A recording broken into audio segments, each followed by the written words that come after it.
ஒரு ஊரில் ஒரு ராஜா இருந்தார். அந்த ராஜாவுக்கு ஒரு மந்திரி. ராஜா ரொம்ப நியாயமானவர், நேர்மையானவர், கண்டிப்பானவர். தப்பு செய்கிறது யாராக இருந்தாலும் தண்டனை கொடுப்பார். வேண்டியவங்களுக்கு ஒரு நியாயம், வேண்டாதவங்களுக்கு ஒரு நியாயங்கிறதெல்லாம் அவர்கிட்ட கிடையாது. ஒரு சமயம் அரசவையில் அந்த அமைச்சரே விதிமுறைகளுக்கு புறம்பாக ஏதோ நடந்துக்கிட்டு இருக்கார். மன்னருக்கு கோபம் வந்துட்டுது. உடனே அந்த அமைச்சரை கிட்டத்தில் கூப்பிட்டு அவர் கன்னத்தில் ஓங்கி ஒரு அறை கொடுத்துட்டாராம். உடனே அந்த அமைச்சர் என்ன பண்ணார் தெரியுமா? நேராக போனார். அங்கே நின்றுக்கிட்டு இருந்த இன்னொருத்தர் கன்னத்தில் ஓங்கி அரைஞ்சார். அறை வாங்கினவர் திகைச்சு போயிட்டார். இவர் ஏன் நம்மளை அரைகிறார் அப்படின்னு யோசனை பண்ணார். மன்னரும் திகைச்சு போயிட்டார். நாம் இவரை அரைஞ்சா அதுக்காக இவர் போய் இன்னொருத்தரை அரையணுமா அப்படின்னு யோசனை பண்ணார். இவருக்கு என்ன பைத்தியமானு கூட நினைக்க ஆரம்பிச்சிட்டார். ஆனால் என்ன ஆச்சுன்னா, அப்புறம் அமைச்சர் அவர் கவனிச்சிக்கிட்டு இருந்தாரா, அவர் இன்னொருத்தரை அரைஞ்சார் இல்லையா, அந்த அறை வாங்கின ஆசாமியை பார்த்து கத்திக்கிட்டு இருந்தார். யார்? அமைச்சர். ஏன்பா என்கிட்ட அறையை வாங்கிக்கிட்டு இப்படி விவரம் இல்லாமல் நின்றுக்கிட்டு இருக்கிறியே, நான் உனக்கு கொடுத்ததை நீ வேறு யாருக்கிட்டையாவது கொடுத்துரு அப்படின்னார். உடனே அந்த ஆள் பார்த்தான். தனக்கு அடுத்தபடியாக நின்றுக்கிட்டு இருந்தவனை ஓங்கி ஒரு அறை அரைஞ்சான். அவன் கன்னத்தை தடவிட்டே யோசனை பண்ணான். இது ஏதோ புரிஞ்சுக்கிட்ட மாதிரி அடுத்தாப்பில் நின்றுக்கிட்டு இருந்தவனை அரைஞ்சான். இப்படி இந்த அறை மாறி மாறி போய்கிட்டே இருக்குது. ஊர் பூரா பிரயாணம் பண்ண ஆரம்பிச்சுட்டுது. அன்றைக்கி ராத்திரி அந்த ராஜா படுக்கிறதுக்காக போனார். அந்த நேரம் பார்த்து அவர் கன்னத்தில் பலார்னு ஒரு அறை விழுந்தது. நம்மளே அரையிறது யார் அப்படின்னு அதிர்ச்சியோட மன்னர் திரும்பி பார்க்குறாரு. அரைஞ்சது அவரோட மனைவி. என்னாச்சு உனக்குன்னு கத்துனார் ராஜா. உங்களுக்கு தெரியாதா, ஊர் பூரா ஒருத்தர் மாற்றி ஒருத்தர் மூலமாக இந்த அறை பிரயாணம் பண்ணிட்டு வருது அப்படின்னாங்க அந்த அம்மா. அப்படின்னா ஆரம்பித்த இடத்துக்கே வந்துட்டுதா அப்படின்னாராம் மன்னர். என்ன சொல்கிறீங்கன்னு கேட்டிருக்காங்க. இவர் விவரத்தை சொன்னாராம். அப்படின்னா நீங்கள் ஆரம்பித்து வச்ச இந்த விளையாட்டை நான் முடிச்சு வச்சுட்டேன் அப்படின்னாங்களாம் அந்த அம்மா. மறுநாள் காலை மறுபடியும் அரசவை கூடிச்சு. அந்த அமைச்சர் மன்னரை பார்த்து கேட்டார், என்ன மகாராஜா, என்கிட்ட கொடுத்ததை திருப்பி வாங்கிட்டீங்களா அப்படின்னாராம். இப்படி நடக்கும்னு நான் எதிர்பார்க்கவே இல்லைன்னார் மன்னர். ஆனால் நான் எதிர்பார்த்தேன். அது எங்கே போயிட போகுது, ஊர் பூரா சுற்றி கடைசியில் உங்ககிட்ட தான் சேரும் அப்படிங்கிறது எனக்கு தெரியும் அப்படின்னாராம் அமைச்சர். இந்த கதை வேடிக்கையாக இருந்தால் கூட இதில் உள்ள கருத்து முக்கியமானது. இந்த உலகத்தில் பல கருத்துக்கள் இப்படி தான் மாறி மாறி சுற்றி வந்துக்கிட்டே இருக்குது. நம்மால் ஒருத்தன் தன்னுடைய நண்பன் ஒருத்தனை கடத்தெருவில் பார்த்தான். உடனே ஓடி போய் பலார்னு ஒரு அறை கொடுத்தானா. அவன் கன்னத்தை தடவிட்டு ஏன்டா என்னை அரைஞ்சேன்னு கேட்டிருக்கான். நீ ஏன்டா என்னை முட்டாள்னு என் மனைவிட்ட போய் சொன்னேன் அப்படின்ட்டுருக்கான் அவன். உன்னை ஒரு முட்டாள்னு சொன்னதுக்காகவா நீ என்னை அரைஞ்சே அப்படின்னு கேட்டிருக்கான் இவன். டேய், நான் அதுக்காக அறையலப்பா, அது ஒரு பெரிய ரகசியம். நான் முட்டாளுங்கிறது அந்த ரகசியத்தை நீ ஏன் எங்கள் வீட்டில் போய் சொன்னேன், அதுக்காக தான் அரைஞ்சேன் அப்படின்னு நான் அவன். ஒரு ஊரில் ஒரு மன்னர் இருந்தார். புத்தி கூர்மை உள்ள ஒரு மன்னர். பொதுவாக மன்னர்களுக்கு சந்தேகம் வந்தால் சபையில் உள்ள சான்றோர்கள்கிட்ட கேட்டு தெரிஞ்சுக்கிறது தானே வழக்கம். ஆனால் இங்கே அப்படி இல்லை.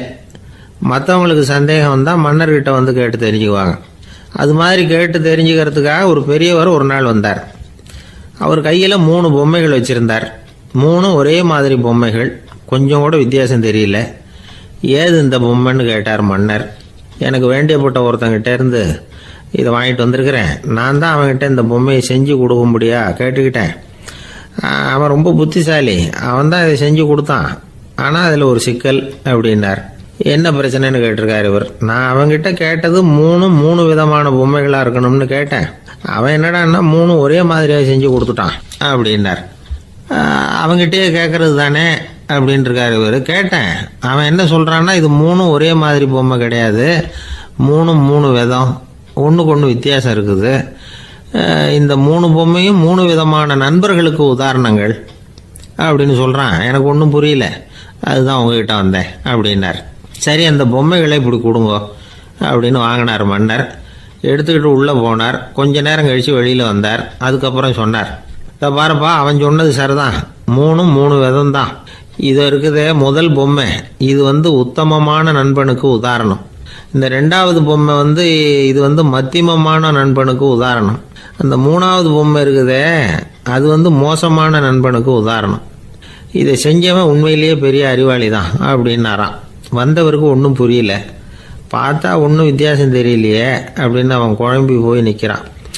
இப்போது அந்த மன்னர் விளக்கம் கொடுக்குறார். அந்த 3 பொம்மையையும் எடுத்து முன்னாடி வச்சார். ஒரு மெல்லிய கம்பியை கையில் எடுத்தார். அந்த முதல் பொம்மை காதில் விட்டார். கொஞ்ச தூரம் உள்ளே போய் அப்படியே நின்றுட்டுது அந்த கம்பி. அப்புறம் 2வது பொம்மை காதில் அந்த கம்பியை விட்டார். அந்த கம்பி என்னாச்சுன்னா அப்படியே அது வாய் வழியாக வெளில வந்தது. மூணாவது பொம்மை காதில் கம்பியை செலுத்தினார். அது நேராக இன்னொரு காது வழியாக வெளியில் வந்தது. இப்போ இந்த முதல் வகை இருக்குதே, அது மாதிரியான நண்பர்கள் எப்படி தெரியுமா? நம்ம கஷ்டத்தை அவங்கக்கிட்ட சொன்னால் பேசாமல் கேட்டுக்குவாங்க. வெளியில் அதை யாருக்கிட்டையும் சொல்லிகிட்டு இருக்க மாட்டாங்க. வெளியில் தெரியாமல் நமக்கு உதவி பண்ணுவாங்க. செஞ்சுட்டு அதை நான் தான் செஞ்சேன்னு சொல்லிகிட்டு இருக்க மாட்டாங்க. அதுதான் கம்பி ஒரு காது வழியாக போய் உள்ளே நின்றுட்டுது.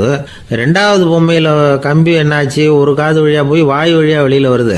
இது மாதிரியான நண்பர்கள்கிட்ட நாம் கஷ்டத்தை சொன்னால் அதை அவங்க 4 பேர்கிட்ட போய் சொல்லி நமக்காக உதவி கேட்பாங்க.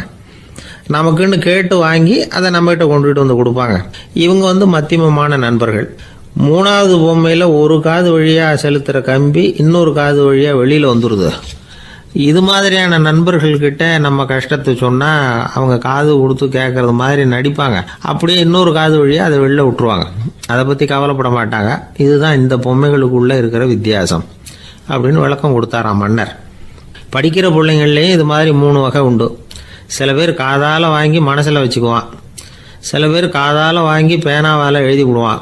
சில பேர் ஒரு காதால் வாங்கி இன்னொரு காதால் வெளியில் விட்டுருவான். ஒரு பையன் வகுப்பில் ஆசிரியர் பாடம் நடத்தும் பொழுது தலையை வேகமாக ஆட்டி ஆட்டி கேட்பானா. ஏன்டா இப்படி தலையை இப்படி ஆட்டுற அப்படின்னு கேட்டிருக்கான் பக்கத்தில் இருந்தவன். தலையை ஆட்டினா தாண்டா ஒரு காது வழியாக உள்ளே போகிறது, இன்னொரு காது வழியாக வெளியில் வேகமாக வெளில போகும் அப்படின்னானா அந்த பையன். ஒரு ஊரில் ஒரு பெரிய செல்வந்தர் இருந்தார். பணத்துக்கு பஞ்சம் இல்லை. அதனால் இந்த உலகத்தில் முடியாத காரியம் எதுவும் இல்லைன்னு நினச்சார். பணம் இருந்தாலே அந்த நினப்பு தானாக வந்துடும். அதனால் இவரும் அப்படி நினச்சதில் ஒன்றும் தப்பு இல்லை. அந்த ஊருக்கு குருநானக் ஒரு தடவை வந்தார். அவருக்கு இந்த செல்வந்தர் ரொம்ப பிரமாதமாக ஒரு வரவேற்பு கொடுத்தார். ஊர் எல்லையிலேயே எங்கள் வீட்டுக்கு விருந்து சாப்பிட்டுட்டு போகணும்னு கேட்டுக்கிட்டார். அவரும் சரின்னு ஒத்துக்கிட்டார். உடனே தன்னுடைய பங்களாவில் ஒரு பெரிய விருந்துக்கு ஏற்பாடு பண்ணார். குருநானக்கை அழைச்சிட்டு வீட்டுக்கு போனார். உட்கார வச்சார். ஐயா, நான் இந்த ஊர்லேயே ரொம்ப பெரிய வசதி உள்ளவன். என்னால் எல்லாம் முடியும். உங்களுக்காக நான் என்ன செய்யணும்னு சொல்லுங்கள். எதுவாக இருந்தாலும் பரவாயில்ல, எவ்வளவு செலவானாலும் பரவாயில்ல, என்னால் செய்ய முடியும். என்ன செய்யணும்னு சொல்லுங்கள், அது போதும், நான் செய்கிறேன் அப்படின்னு நான் ரொம்ப பணிவா. இதை கேட்டதும் குருநானக் சிந்திச்சார் கொஞ்ச நேரம். அதுக்கப்புறம் தன்னோட சட்டை பைக்குள்ளே கையை விட்டு ஒரு பழைய ஊசி ஒன்று எடுத்தார். அந்த செல்வந்தர்கிட்ட கொடுத்தார். இதை பாருங்க, இவ்வளவு தூரம் நீங்கள் கேட்கறதுனால சொல்கிறேன். எனக்கு நீங்கள் செய்ய வேண்டிய உதவி இதுதான்னார். ஊசியை கையில் வாங்கிக்கிட்டு இதை என்ன செய்யணும்னு சொல்லுங்க அப்படின்னார் அவர். நீங்கள் செய்ய வேண்டியது என்னென்னா, இந்த ஊசியை பத்திரமா வச்சிருக்கணும். நாம் 2 பேரும் இறந்து போனதுக்கு பின்னாடி இன்னொரு உலகத்தில் நாம் சந்திக்கக்கூடிய வாய்ப்பு இருக்குது. அப்போ இந்த ஊசியை என்கிட்ட கொண்டாந்து கொடுக்கணும். இதுதான் நீங்கள் எனக்காக செய்ய வேண்டிய உதவி அப்படின்னார் குருநானக் லேசாக சிரிச்சுக்கிட்டே. இதை கேட்ட உடனே இந்த பெரியவர் முழிக்க ஆரம்பிச்சிட்டார். அது எப்படிங்க, நான் சாகிறப்ப எப்படி இந்த ஊசியை எடுத்துக்கிட்டு இன்னொரு உலகத்துக்கு வர முடியும்னார். ஊசி மாதிரி ஒரு சின்ன பொருளை கூட இந்த உலகத்தை விட்டு நாம் போகிறப்ப எடுத்துகிட்டு போக முடியாதுங்கிறப்போ உங்களோட செல்வத்தையெல்லாம் எப்படி அங்கே எடுத்துகிட்டு வர போகிறீங்க அப்படின்னு கேட்டார் குருநானக். அதுக்கப்புறம் தான் அந்த பெரியவர் யோசிக்க ஆரம்பித்தாராம். குருநானக் சொல்கிறார், இதை பாருங்கள், நாம் செய்கிற நல்லது கெட்டது தான் கடைசி வரைக்கும் நம்ம கூட இருக்கும். அடுத்தவங்க நல்லா இருக்கணுங்கிறதுக்காக பொருளை செலவு செய்யணும். அப்படி செய்யலைன்னா எந்த பிரயோஜனமும் இல்லை அப்படின்னார். அதுக்கப்புறம் தான் அந்த செல்வந்தரின் அறிவு கண் திறந்து தான். உடனே குருநானக்கை வணங்கினார். ஐயா, என்கிட்ட இருந்த ஆணவம் போயிட்டுது. இனிமேல் என்கிட்ட இருக்கிற செல்வத்தை நல்ல வழியில் செலவழிப்பேன் அப்படின்னாராம். நம்மக்கிட்ட இருக்கிற பணம் எப்பவும் நம்ம கூடவே வந்துக்கிட்டு இருக்காதுங்கிறதுக்கு இது ஒரு உதாரணம். அதுக்காக நாம் பணம் சேர்க்கறத பற்றி கவலைப்பட வேண்டியதில்லை, பேசாமல் படுத்து தூங்கிக்கிட்டு இருந்தால் போதும் அப்படின்னு இதுக்கு அர்த்தம் பண்ணிக்கக்கூடாது. முறையான வழியில் பணம் சேர்க்கணும், அதை முறையான வழியில் செலவு பண்ணணும். அதனால் ஏற்படக்கூடிய மன நிறைவு இருக்குது பாருங்கள், அது அனுபவித்தவங்களுக்கு தான் தெரியும். சொர்க்கத்துக்கு போகிறவங்க இங்கேருந்து பணத்தை எடுத்துகிட்டு போக முடியாது. ஆனால் நம்ம செல்வத்தை இங்கே மற்றவங்களுக்கு பயன்பட செய்து அதனால் ஏற்படுற புண்ணியம் இருக்குது பாருங்கள், அதை எடுத்துகிட்டு போக முடியுமா. இதுதான் ஆன்மீகவாதிகள்லாம் சொல்கிற கருத்து. ஜான் நியூட்டன் ஒருத்தர், அவர் சொன்னார், நான் எப்போவாவது சொர்க்கத்துக்கு போய் சேர்ந்தேன்னா அங்கே 3 அதிசயங்களை பார்ப்பேன்னார். என்னன்னு கேட்டாங்க. நான் யார் யார் இருக்க மாட்டாங்கன்னு நினச்சிக்கிட்டு இருந்தேனோ அவங்களில் சில பேர் அங்கே இருப்பாங்க, அது ஒரு பெரிய அதிசயம்னார். சரி, அடுத்தது என்ன? 2வது அதிசயம் என்னன்னா, அங்கே இருப்பாங்கன்னு நான் எதிர்பார்த்த சில பேர் அங்கே இருக்க மாட்டாங்க அப்படின்னார். சரி, 3வது பெரிய ஆச்சரியம் என்ன அப்படின்னா, நான் அங்கே இருக்க பாருங்க, அதுதான் அந்த 3வது அதிசயம் அப்படின்னார். ஒரு மாணவனை பார்த்தேன். என்ன தம்பி படிப்புலாம் எப்படி இருக்குது அப்படின்னு விசாரித்தேன். அவன் ரொம்ப அழுத்துக்கிட்டான். நான் நல்லா தான் சார் படிக்கிறேன், இருந்தாலும் புத்தியில் சரியாக ஏற மாட்டேங்குது சார் அப்படின்னா. சரி, இவனும் நம்ம ரகம்தான் அப்படின்னு சொல்லி முடிவு பண்ணிட்டோம். கல்வி கற்கக்கூடிய ஒரு மாணவன் சம்பந்தப்படுற புத்திகள் பல வகை. அதை பற்றி ஒரு பெரியவர் விளக்கி இருக்கிறார்.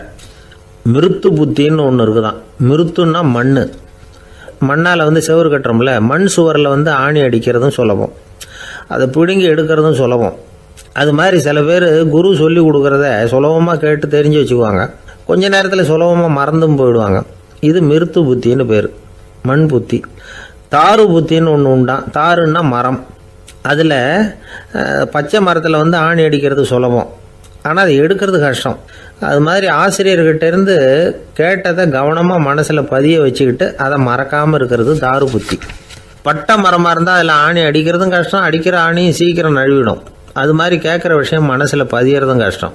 அப்படியே பதிஞ்சாலும் அது நீடிச்சு இருக்கிறதும் கஷ்டம், கொஞ்ச காலத்தில் மறந்துடும். இன்னொரு வகை புத்தி ஒன்று உண்டு, அதுக்கு பேர் சிலா புத்தின்னு பேர். சிலான்னா கல். ஒரு கருங்கல்லில் 4 துளையை போட்டு ஒரு துளையில் உளிய வச்சு அடித்தா மற்ற துளை வழியாகவும் பிளந்து கல் 2ஆயிடும். அது மாதிரி சந்தியான இடங்களில் குறிப்பாக ஒரு பொருளை சொன்னால் அதை வச்சுக்கிட்டு மற்றதையும் தெரிஞ்சுக்கிறது, அது சிலா புத்தின்னு பேர். வேணு புத்தின்னா என்ன தெரியுமா? வேணுன்னா மூங்கில் கணுவில் ஒரு பக்கம் உளிய வச்சு அடித்தா 2 பக்கமும் பிளந்துடும். அது மாதிரி ஒரு செய்தியை கேட்டுக்கிட்டு இருக்கிறப்பவே அதோட முன்பின் தொடர்களையும் தெரிஞ்சுக்கணும், அது வேணு புத்தி. தைல புத்தின்னு ஒன்று உண்டு. தைலம்ங்கிறது எண்ணெய். தண்ணியில் ஒரு துளி எண்ணெயை விட்டால் அது தண்ணி பூரா பரவி போடுதில்ல, அது இப்படி பரவுறது மாதிரி ஆசிரியர் சுருக்கமாக ஒரு கருத்தை சொன்னால் அதை வச்சுக்கிட்டு பூரா விஷயங்களையும் தெரிஞ்சுக்கணும், அது தைல புத்தி. கற்பூர புத்தின்னு ஒன்று கேள்விப்பட்டிருக்கோம். அது எப்படின்னா, கற்பூரம் தீ பட்ட உடனே பிடிச்சிக்கும். ஆசிரியர் சொன்ன உடனே நுண்ணறிவோட பாடங்களை புரிஞ்சுக்கிறது இந்த வகை புத்தி. கரி புத்தின்னு ஒன்று. அது எப்படின்னா, கரியில் நெருப்பை வச்சு விசிறிய பிறகு அதுக்கப்புறம் அது கறி நெருப்பாகும். அது மாதிரி காலம்பரை சாயந்தர வேலைகளில் ஆசிரியர் பாடம் சொல்லி கொடுப்பார், அதை கொண்டு புரிஞ்சுக்கிறது இந்த வகை. கதலித்தண்டு புத்தின்னு ஒன்று சொல்லுவாங்க. கதலிங்கிறது வாழை மரம். வாழைத்தண்டில் தீ வைக்கிறது எவ்வளவு சிரமமோ அவ்வளவு சிரமத்தோடு கல்வி கற்கிறது கதலித்தண்டு புத்தி. இதை தவிர இன்னும் சில வகையான மாணவர்களை கூட அடையாளம் காட்டுறாங்க. ஆசிரியர் சொன்னதில் நல்லதை மட்டும் எடுத்துக்கிறவன் அன்னம். ஆசிரியர் கிடைச்ச இடத்துல பாடத்தை கேட்டுக்கிட்டு பிறகு தனியாக உட்காந்து சிந்திக்கிறவன் பசுமாடு அப்படி தானே, புல் கண்ட இடத்துல மேயும், அதுக்கப்புறம் நிதானமாக அசை போட்டுக்கும். ஆசிரியர் சொன்னதை தவிர வேற எதையும் சொல்ல முடியாதவன் கிளி. பல இடங்களில் பாடங்கள் கேட்டு கடைசியில் ஒன்றும் புரியாமல் போகிறவன் ஆடு ஒரு செடியில் வயிறார மேயாது, ஒரே செடியில். இக்கரைக்கு அக்கறை பச்சைன்னா அங்கேயும் இங்கேயும் அலைஞ்சிக்கிட்டே இருக்கும். சில பேருக்கு எருமைன்னு பேர். எருமை எப்படின்னா குளத்து நீரை கலக்கி தான் குடிக்கும். அது மாதிரி ஆசிரியர் மனசை நோக செய்து பயில்கிற மாணவர்கள்லாம் இந்த ரகம். இவ்வளவுலாம் இருந்தாலும் இந்த காலத்து மாணவர்கள்லாம் ஒரு தனி ரகம். ஒரு ஆசிரியர் வகுப்பில் பாடம் நடத்திக்கிட்டு இருந்தார். இலக்கண வகுப்பு. இறந்த காலம், நிகழ்காலம், எதிர்காலம், past tense, present tense, future tense, இதை பற்றிலாம் பாடம் நடத்துகிறார். எல்லாம் சொல்லி கொடுத்துட்டு இப்போ நான் ஒரு வாக்கியம் சொல்லுவேன், அது என்ன காலம் அப்படிங்கிறத நீங்கள் சொல்லணும்னார் ஆசிரியர். சரி, நாங்கள் மாணவர்கள்லாம், நான் நாளைக்கும் பாடம் நடத்தப் போகிறேன், இது என்ன காலம் அப்படின்னு கேட்டார் ஆசிரியர். அதாவது நான் நாளைக்கும் பாடம் நடத்தப் போகிறேன், இந்த வாக்கியம் என்ன காலம்னு கேட்டார். ஒரு பையன் மெதுவாக எழுந்திரிச்சு சொன்னான், இது எங்கே போதாத காலம் சார் அப்படின்னு சொல்லிவிட்டு உட்காந்துட்டானா. இன்பம் துன்பம் இது ரெண்டும் சேர்ந்தது தான் வாழ்க்கை, இது எல்லாரும் சொல்லிகிட்டு இருக்கிற ஒரு உண்மை. அது சரி, இது ரெண்டும் வர்றதுக்கு என்ன காரணம்? துறவி ஒருத்தர் யோசித்து பார்த்துருக்கார். இன்ப துன்பம் தோன்றுவதற்கு முக்கியமாக 6 காரணங்கள் உண்டு அப்படிங்கிறார் அவர். அது என்னங்கிறத நாமளும் தெரிஞ்சு வச்சுக்குவோமே. இப்போ முதல் காரணம் சுயநலம். ஒரு தாயார் தன்னுடைய சுயநலம் கருதி தன்னுடைய மகன் இன்பமாக இருக்கணும்னு ஆசைப்படுறாங்க. மகனும் அப்படியே ஆசைப்படுறான். அதனால் தாயாரின் இன்ப துன்பங்களை பார்த்துட்டு மகனும் இன்ப துன்பம் அடையிறான். அந்த அம்மாவுக்கும் அதே நிலைமை தான். 2வது காரணம் உறவு. நான் துறவியான பிறகு கூட உறவுங்கிற காரணத்தினால தான் தாயாருடைய சுக துக்கங்களை கண்டு நானும் சுக துக்கம் அடைகிறேன். என் தாயாருடைய நிலைமையும் இதுதான் அப்படிங்கிறார் ஒரு துறவி. மூணாவது காரணம் என்னென்னா அறிமுகம். எனக்கு அறிமுகமான ஒருத்தரை ரயில் நிலையத்தில் சந்திக்கிறேன். அவர் தன்னுடைய பணப்பையை எங்கேயோ தொலைச்சி விட்டு வருத்தப்பட்டுக்கிட்டு இருக்கிறார். நானும் வருத்தப்படுறேன். அந்த சமயத்தில் யாரோ ஒருத்தர் இதுதானே அவங்க பணப்பை அப்படின்னு சொல்லி கொண்டாந்து நீட்டுறார். பணப்பையை தொலைச்சவர் சந்தோஷப்படுறார், நானும் சந்தோஷப்படுறேன். இது அந்த துறவி சொல்கிற அனுபவம். நாலாவது காரணம் என்னென்னா கருணை. எனக்கு முன்னே தெரியாத ஒருத்தனை யாரோ ஒருத்தன் அடித்து காயப்படுத்தி போடுறான். கருணை காரணமாக நான் அதுக்காக துக்கப்படுறேன். அஞ்சாவது காரணம் எதையும் நம்புறது. ஒரு பசுமாட்டை ஒரு முரணை அடிச்சுக்கிட்டு இருக்கிறான் அப்படின்னு ஒருத்தர் வந்து நம்மகிட்ட சொல்கிறாருன்னு வைங்க, உடனே நான் துக்கப்படுறேன். இன்னொருத்தர் வந்து அந்த முரணனை போலீஸ்காரங்க பிடிச்சிட்டு போயிட்டாங்கன்னு சொல்லி சொல்கிறாரு, நான் உடனே சந்தோஷப்படுறேன். மூணாவதாக ஒருத்தர் வந்து முதல் 2 பேரும் சொன்னது பொய்யுங்கிறார். அப்போ நான் இன்ப துன்பம் ரெண்டுமே இல்லாமல் நிம்மதியாக இருக்கிறேன். இது ஒரு விதம். அடுத்தது 6வது காரணம் என்னென்னா தன்மயமாகுதல். ஒரு நாவல் படிச்சுக்கிட்டு இருக்கிறோம், அதில் வர்ற பாத்திரங்களோட நாம் ஒன்றி போயிடுறோம். அதில் வர்ற பாத்திரங்கள் சிரிச்சுதுன்னா நாமளும் சிரிக்கிறோம், அது அழுதுன்னா நாமளும் அழறோம். அதெல்லாம் வந்து அந்த துறவி சொல்கிற அனுபவ உண்மைகள். இன்ப துன்பம் இது ரெண்டும் தோன்றுவதற்கு சுயநலம், உறவு, அறிமுகம், கருணை, எதையும் நம்புறது, தன்மயமாகிறது, இது எல்லாம் தான் முக்கிய காரணம் அப்படின்னு அவர் சொல்கிறார். ஆக கூடி ஒட்டு மொத்தமாக யோசனை பண்ணி பார்த்தா பிற பொருள்கள் மீது பற்றுதல் காரணமாக தான் நாம் வந்து இன்ப துன்பம் அடையிறோம் அப்படிங்கிறத புரிஞ்சிக்க முடியுது. மனுஷன் வந்து இன்ப துன்பம் அடையிறதுக்கு 7வது காரணம் கூட ஒன்று உண்டு அப்படின்னு சொல்லிகிட்டே வந்தார் ஒருத்தர். அது என்ன அப்படின்னு கேட்டோம். அதுதான் சார் இந்த நீங்கள் சொல்லிட்டு வர்ற இன்று ஒரு தகவல்னார். எப்படி சொல்கிறீங்கன்னு கேட்டோம். இன்று ஒரு தகவல் கேட்க ஆரம்பிக்கிறப்போ மனசில் இன்பம், ஆரம்பித்த உடனே இது ஏற்கனவே கேட்ட சமாச்சாரமாச்சே அப்படின்னு நினைக்கிறப்போ துன்பம் அப்படின்னு அதுக்கு ஒரு விளக்கம் கொடுத்தார் அவர். ஒரு கணவன் மனைவி எப்போ பார்த்தாலும் அவங்க 2 பேருக்கும் இடையில சண்டை வந்துக்கிட்டே இருந்தது. இதில் என்ன ஆச்சரியங்கிறீங்களா? நான் அதுக்காக சொல்ல வரல, இது வேறு விஷயம். அதாவது சண்டை போடாமல் இருக்கிறதுக்கு வழி சொல்கிற தகவல் இது. நான் சொன்ன அந்த கணவன் மனைவி எப்படின்னா, கணவன் ஒரு வார்த்தை சொன்னால் மனைவி கிட்டேருந்து 2 வார்த்தை பதிலாக வரும். இதுக்கு கணவன்கிட்டேருந்து 4 வார்த்தை பதிலாக வரும். இப்படி வார்த்தைகள் பெருகி போய் கடைசியில் வம்பில் வந்து முடியும். அந்த அம்மா பொறுத்து பார்த்தாங்க, அவங்களால தாக்கு பிடிக்க முடியல. பக்கத்து வீட்லேயே ஒரு கணவன் மனைவி இருந்தாங்க, அவங்களுக்குள்ள சண்டை வர்றதில்லை. அது எப்படி அவங்களால மட்டும் சண்டை போடாமல் இருக்க முடியுது அப்படின்னு இந்த அம்மாவுக்கு ஆச்சரியம். ஒரு நாள் நேராக பக்கத்து வீட்டு அம்மாக்கிட்டே போய், ஏம்மா நீங்கள் எப்படி கணவனும் மனைவியும் சண்டை போட்டுக்காமல் இருக்கிறீங்க, அது எப்படி முடியுது உங்களால் அப்படின்னு கேட்டாங்க. அதுக்குன்னு ஒரு மருந்து இருக்குது, அதை சாப்பிட்டா சண்டை வராது அப்படின்னாங்க அவங்க. சரிங்க, அந்த மருந்தை அவர் சாப்பிட மாட்டேன்னு சொல்லிட்டா என்ன பண்ணுறது அப்படின்னு கேட்டிருக்கிறாங்க இவங்க. அந்த மருந்து அவருக்கு இல்லைம்மா, உனக்கு தான் அப்படின்னாங்களாம் அவங்க. அப்படியா, அப்படின்னா கொடுங்க, ரொம்ப நல்லதாக போச்சு. அதை எப்படி சாப்பிட்றதுங்கிற விவரத்தையும் சொல்லுங்கள், எங்கே அது கிடைக்குங்கிறதையும் சொல்லுங்கள், வாங்கிக்கிறேன் அப்படின்னு கேட்டாங்களாம் இவங்க. வேறு எங்கேயும் போய் வாங்க வேண்டாம், என்கிட்டே இருக்க அந்த மருந்து அதில் கொஞ்சம் தர்றேன், வாங்கி வச்சுக்க. உன் வீட்டுக்காரர் உன்னோட சண்டையை ஆரம்பிக்கிறப்போலாம் நீ இந்த மருந்தில் ஒரு அவுன்ஸ் வாயில் ஊற்றிக்கணும். அதை உடனே குடிச்சிடக்கூடாது, ஒரு 5 நிமிஷமாவது அது வாயில் இருக்கணும், அதுக்கப்புறம் குடிச்சிடலாம் அப்படின்னு சொல்லி ஒரு பாட்டில் மருந்தை இந்த அம்மாக்கிட்ட கொடுத்து அனுப்புனாங்களாம். மருந்தை எடுத்துக்கிட்டு இந்த அம்மா வீட்டுக்கு வந்திருக்கிறாங்க. வீடு பூட்டி இருந்ததுனால கணவன் வந்து வாசல்லையே காத்துக்கிட்டு இருக்கிறான். மனைவியை கண்டதும் சண்டை போட ஆரம்பிச்சிட்டான். வீட்டை பூட்டி விட்டு எங்கே போய் தொலைஞ்ச, எவ்வளோ நேரமாக ஒரு மனுஷன் வாசல்லையே காத்துட்டு கிடக்கிறது அப்படி இப்படின்னு கத்த ஆரம்பிச்சிட்டான். மனைவி இதுக்கு பதிலே சொல்லலை. அந்த அம்மா பேசாமல் வீட்டை திறந்தாங்க, சமையல் அறைக்குள்ளே போனாங்க, ஒரு அவுன்ஸ் மருந்தை வாயில் ஊற்றிக்கிட்டாங்க. அன்னைக்கு சண்டை வந்து மேற்கொண்டு வளரவே இல்லை, நின்றுட்டுது. மருந்து பரவாயில்லை. அதுக்கப்புறம் பல சந்தர்ப்பங்களில் சண்டை வரும் போல் இருக்கிற போலாம் இந்த மருந்து அதை நிறுத்தியிருக்கு. பிரமாதமான மருந்தாக இருக்குது இதை கொஞ்சம் அதிகமாகவே வாங்கி வீட்டில் வச்சுக்க வேண்டியது தான் அப்படின்னு முடிவு பண்ணிட்டு இந்த அம்மா மறுபடியும் பக்கத்து வீட்டு அம்மாக்கிட்ட போனாங்க. எவ்வளவு விலையானாலும் சரி, நான் காசு கொடுத்து வாங்கி வச்சுக்கிறேன், எந்த கடையில் இருக்குது இந்த மருந்து சொல்லுங்க அப்படின்னு கேட்டாங்க. இந்த மருந்துக்கு விலையே கிடையாதுங்க, இலவசமாகவே கிடைக்கும்னாங்களாம் அவங்க. அது எப்படி விலையில்லாமல் இதை விற்க முடியுது அப்படின்னு கேட்டாங்களாம் இவங்க. அது மருந்தாக இருந்தால் தானே விலை வைக்கிறதுக்கு, அது வெறும் தண்ணி தானே அப்படின்னாங்களாம். வெறும் தண்ணியாக சண்டையை நிறுத்துது அப்படின்ட்டு இருக்காங்க இவங்க. அது சண்டையை நிறுத்தலை, உன்னோட மௌனம் தான் சண்டையை நிறுத்துது. நீ வாயில் தண்ணியை வச்சுக்கிறதுனால எதிர்த்து பேசுறதில்ல, அதனால் உன்னுடைய கணவர் கோபம் வந்து சாந்தமாயிடுது அப்படின்னாங்களாம் அவங்க. இந்த கதையிலேருந்து சண்டையை நிறுத்துகிற மருந்து எதுன்னு தெரிஞ்சுக்கிட்டோம் இல்லையா. ஒருத்தர் என்ன பண்ணார், பாட்டிலில் வந்து தண்ணியை ஊற்றி வச்சுக்கிட்டு அவர்கிட்ட வர்றவங்களுக்கெல்லாம் இதை சிபாரிசு பண்ணலாம்னு நினச்சிக்கிட்டு உட்காந்துருந்தார். ஒரு அம்மா வந்தாங்க.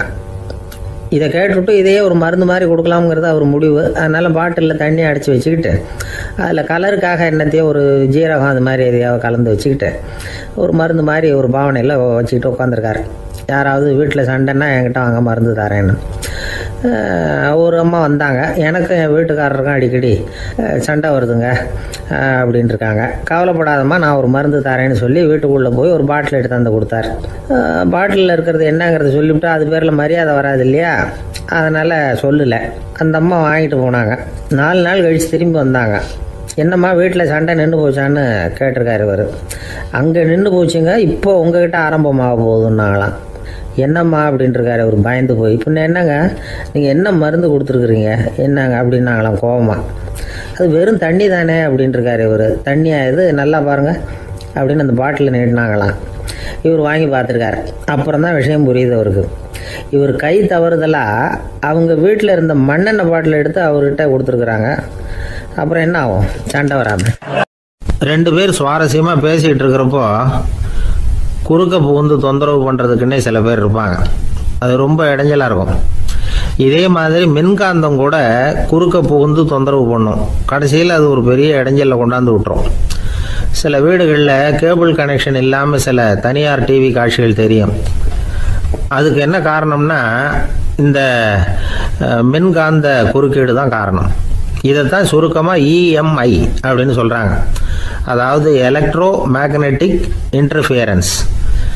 இது ஏற்படக்கூடிய இடங்கள் எது எதுன்னு எடுத்துக்கிட்டால் அது ஒரு பெரிய பட்டியலாகவே போயிடும்.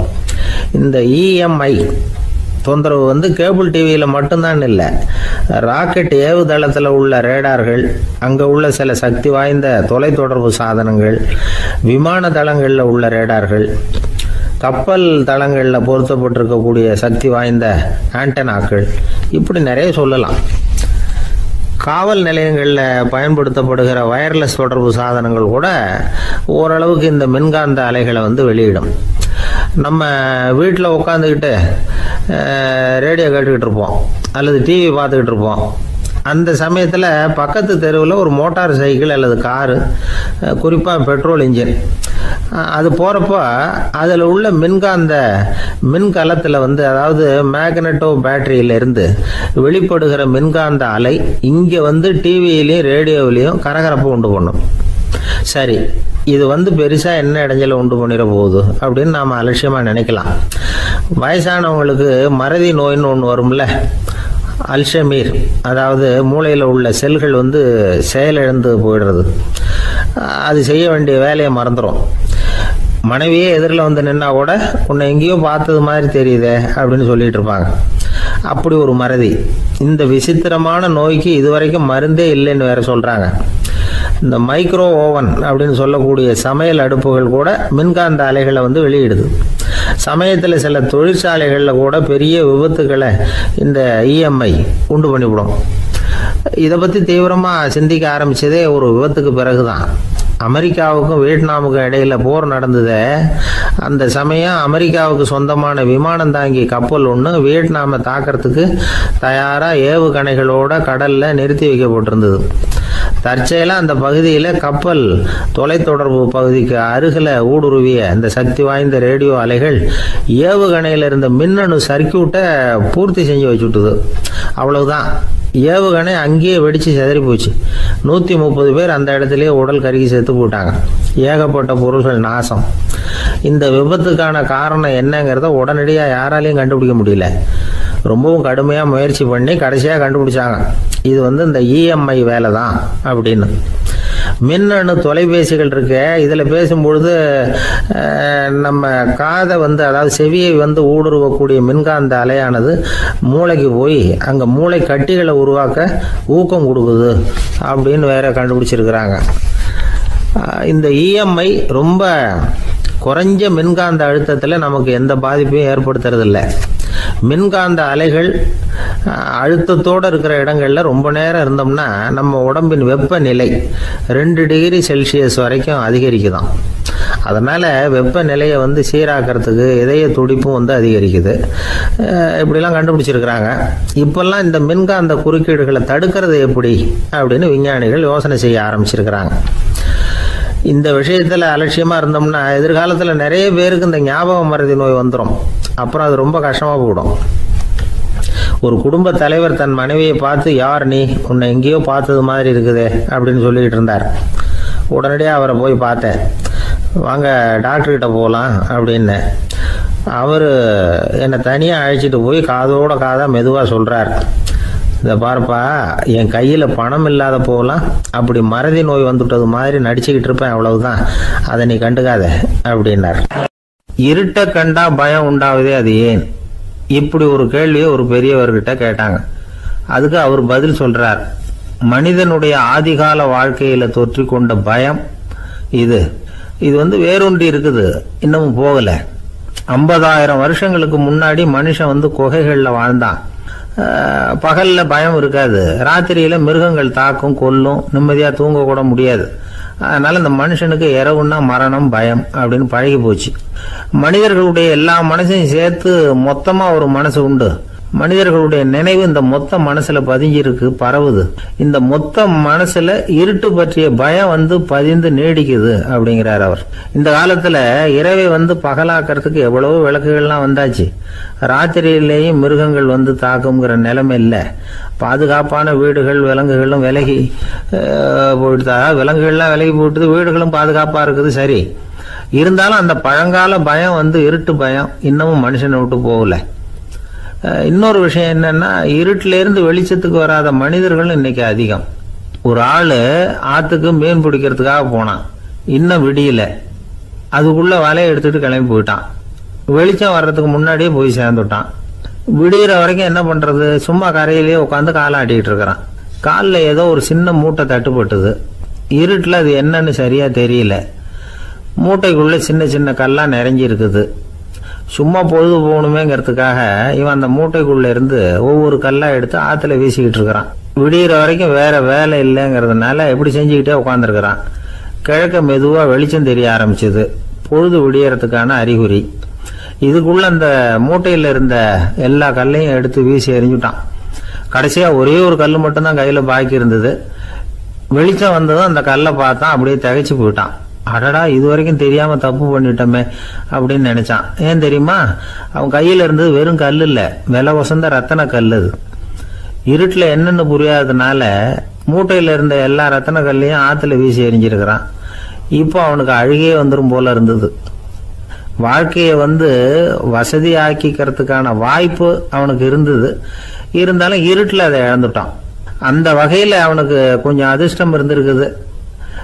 அதாவது ஏதோ ஒரு வகையில இருந்திருக்குது. அதனாலதான் அந்த கடைசி கல்ல எரியறதுக்குள்ள வெளிச்சம் வந்துட்டுது. பல பேருக்கு அந்த அளவு கூட அதிர்ஷ்டம் வர்றதில்லை. எல்லாத்தையும் வீசினதுக்கு அப்புறம் தான் வெளிச்சம் வரும். என்னன்னு விவரம் தெரியாமலே எழுந்திரிச்சு வந்துருவாங்க. வாழ்க்கைங்கிறது ஒரு பெரிய புதையல். அதை புரிஞ்சிக்காம மனுஷன் அதை வீசி எரிஞ்சுக்கிட்டு இருக்கான் அப்படிங்கிறது தான் பெரியவங்க கருத்து. சில பேருக்கு புரிஞ்சுக்கிற நேரம் வரும், அதுக்குள்ள வாழ்நாள்லாம் ஓடி போயிருக்கும். அதுக்கப்புறம் என்ன பண்றது? நம்மால் ஒருத்தன் கையில ஒரு சின்ன பையோட வந்துகிட்டு இருந்தான். பை உள்ள ஏகப்பட்ட நகைகள், ரத்தன கல் எல்லாம் இருக்கு. வந்துகிட்டு இருந்தவன் திடீர்னு அந்த பையை அப்படியே ஒரு குளத்துல வீசி எறிஞ்சுட்டான். மகான்கள் தான் இப்படி பற்று இல்லாம இருப்பாங்க. என்னங்க இது, விலை மதிப்புள்ள அந்த பையை இப்படி குளத்துல வீசி எறிஞ்சுட்டீங்களே, இதுக்கு என்ன அர்த்தம் அப்படின்னு கேட்டார் அவன் கூட வந்தவர். அவன் மெதுவா இவர் காதோட காதா சொல்றான், ஒரு போலீஸ்காரர் பின்னாடி வந்துகிட்டு இருக்கிறார், அவர் போனதுக்கு அப்புறம் இதை எடுத்துக்குவேன் அப்படிங்கிறான்.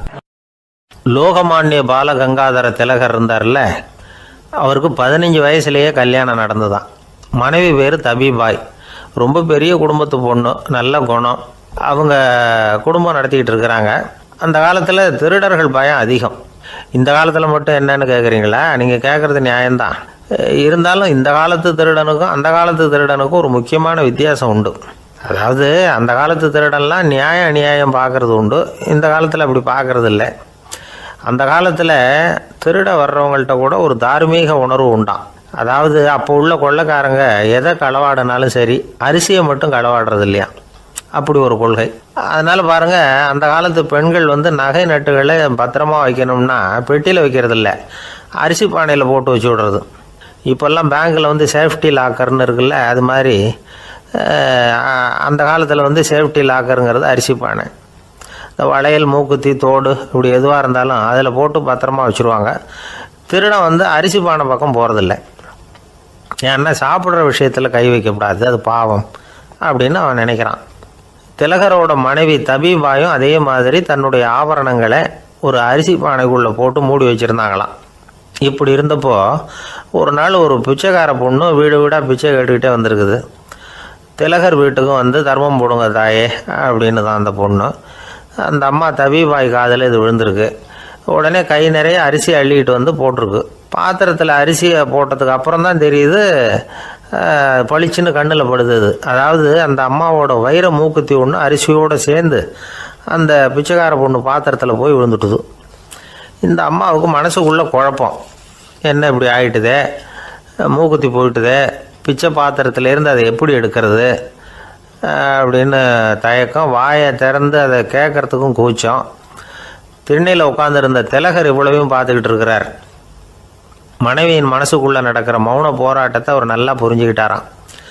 மனைவியை பார்த்து சொன்னாராம், தபீபாய், இது தெய்வ சம்மதம், அவளுக்கு சேர வேண்டிய மூக்குத்தி அவகிட்ட போயிட்டுது, பிச்சை பாத்திரத்தில் விழுந்த மூக்குத்தியை எடுக்க வேணாம் அப்படின்னாராம்.